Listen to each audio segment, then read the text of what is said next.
Good morning, students. Today I am going to continue my lecture for plus 2 political science.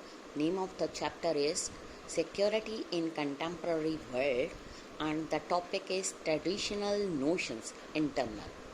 As you have already read that external security is necessary for every country, every human being or whole world.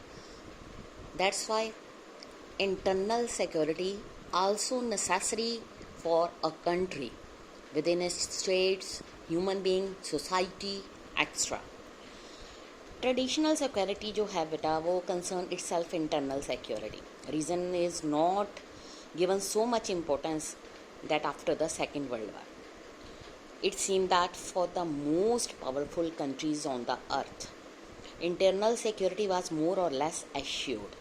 इतना नहीं होता, अगर कोई भी country powerful होगी तो उसको लगता है कि उसकी इंटरनल सिक्योरिटी जो है वो सक्सेसफुल है.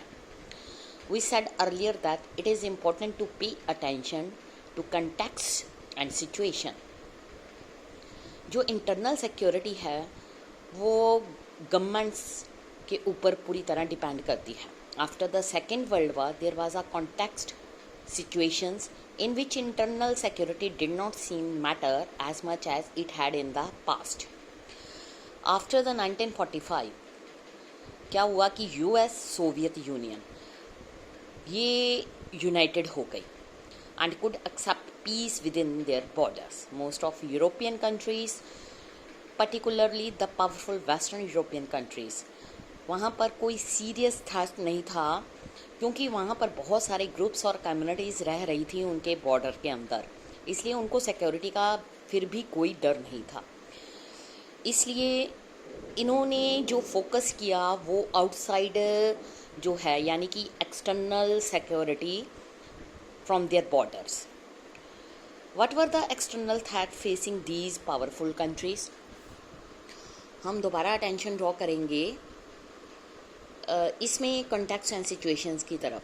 We know that the period after the second world war जो था वो था कोल्ड वार, जैसा कि आपने फर्स्ट चैप्टर में पढ़ा है. इसमें US and USSR two powerful blocks जो थे वो वर्ल्ड में बिगेस्ट हो गए. यूएस जो है वो वेस्टर्न अलायंस्ड के साथ था और सोवियत यूनियन ईस्टर्न अलायंस के साथ. इन सब के अलावा जो टू अलायंसेस थे उनको एक दूसरे से मिलिट्री अटैक का फियर था. कुछ यूरोपियन पावर्स इसमें जो थी वो भी सेम इसी सिचुएशन में से निकल रही थी. उसके अलावा in addition continue worry about violence in their colonies from colonised people who wanted independence. We have only to remember the French fighting in Vietnam in 1950 or the British fighting in Kenya in 1950 early 1960. कुछ colonies थी जो free हो गई late 1940 onwards. उनकी जो security थी European power की तरह ही थी. कुछ जो न्यूली इंडिपेंडेंट कंट्री थी लाइक यूरोपियन पावर्स वो कोल्ड वार अलायंसेस के मेंबर्स बन गई.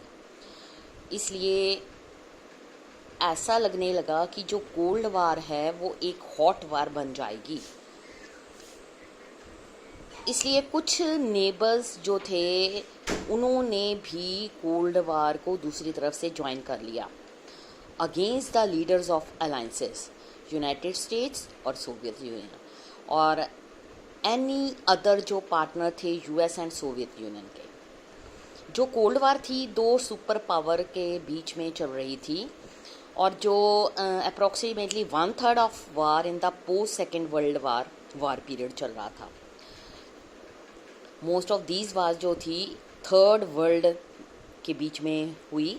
Just as the European colonial powers fear violence in the colonies, some colonial people feared after independence that they might be attacked by their former colonial rule in Europe. They had to prepare therefore to defend themselves against an imperial war.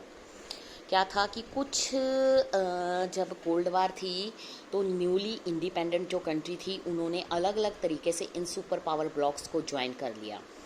कुछ independent countries ने western alliances को join किया और कुछ independent country ने eastern alliances को join किया, क्योंकि उनके मन में एक फेयर था कि कोई टाइम ऐसा आएगा कि जब दोबारा कॉलोनियल रूल उन पर हो जाएगा।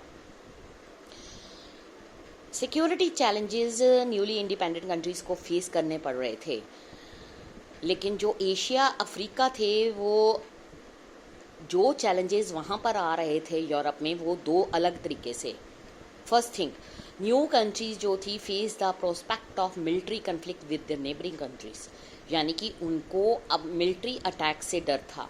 उनको लग रहा था कि उनके नेबरिंग कंट्रीज उन पर मिलिट्री अटैक कर सकती हैं। अदर रीज़न ये था, वो वरी थी अबाउट इंटरनल मिलिट्री कन्फ्लिक्ट, कि उनके अंदर ही अंदर कुछ मिलिट्री अटैक्स ना हो जाएं।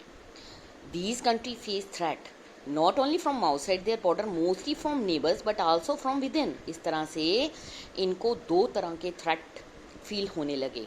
फर्स्ट, एक तो उनको लग रहा था कि बाहर से जो कंट्रीज़ हैं उनके ऊपर मिलिट्री अटैक करेंगी। दूसरा, उनको ये डर लग रहा था कि उनके कंट्रीज़ के अंदर विद इन कंट्रीज़ में कन्फ्लिक्ट शुरू हो जाएंगे।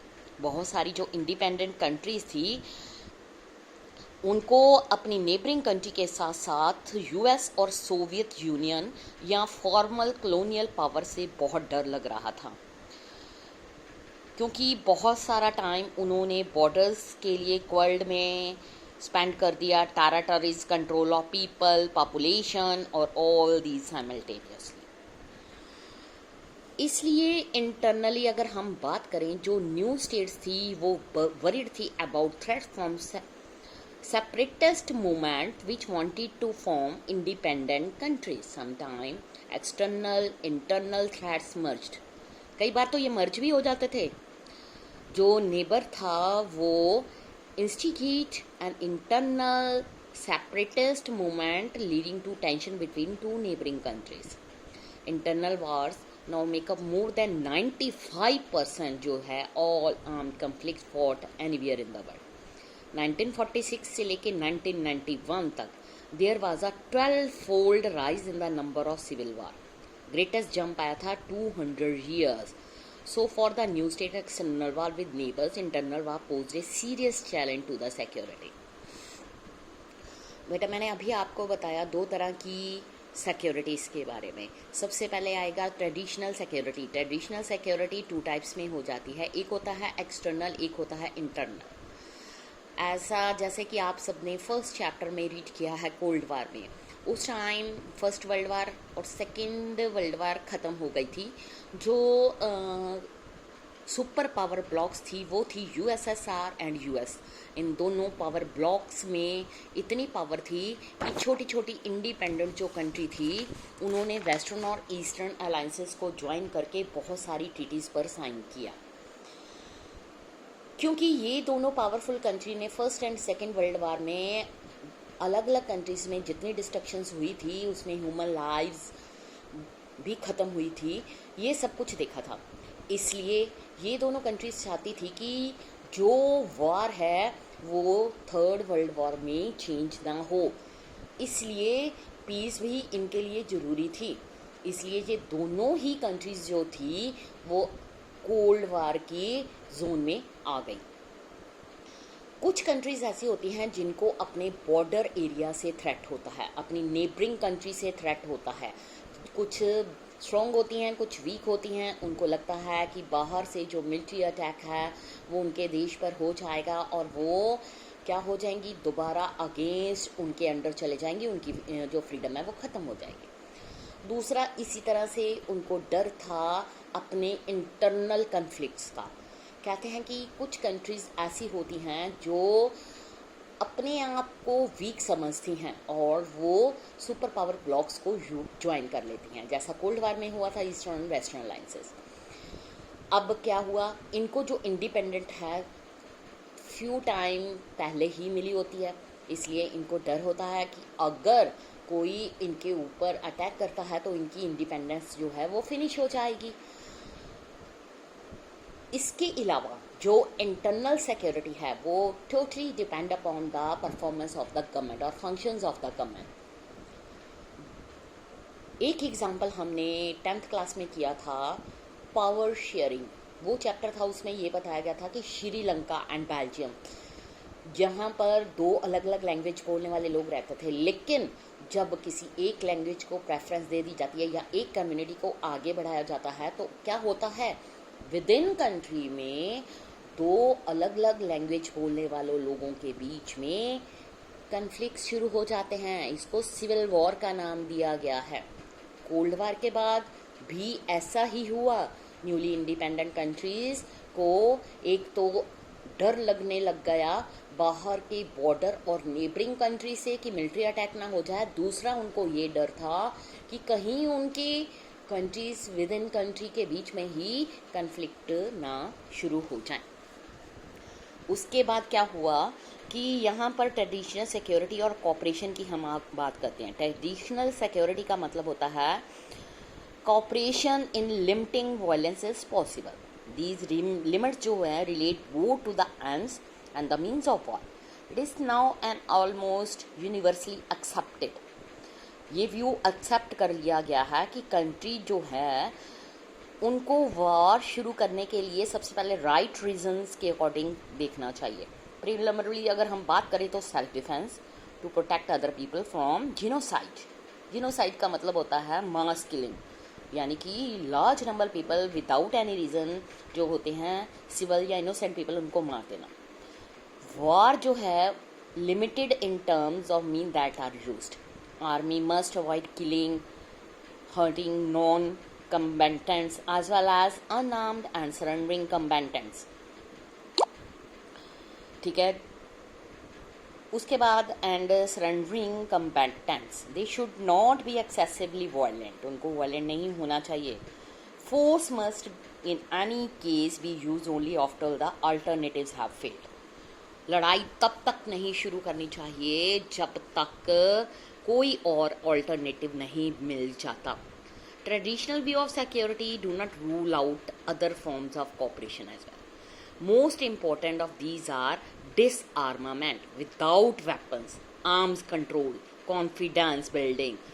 Disarmament requires all state to give up the certain kind of weapon, nuclear weapon, atomic bomb, सब कुछ।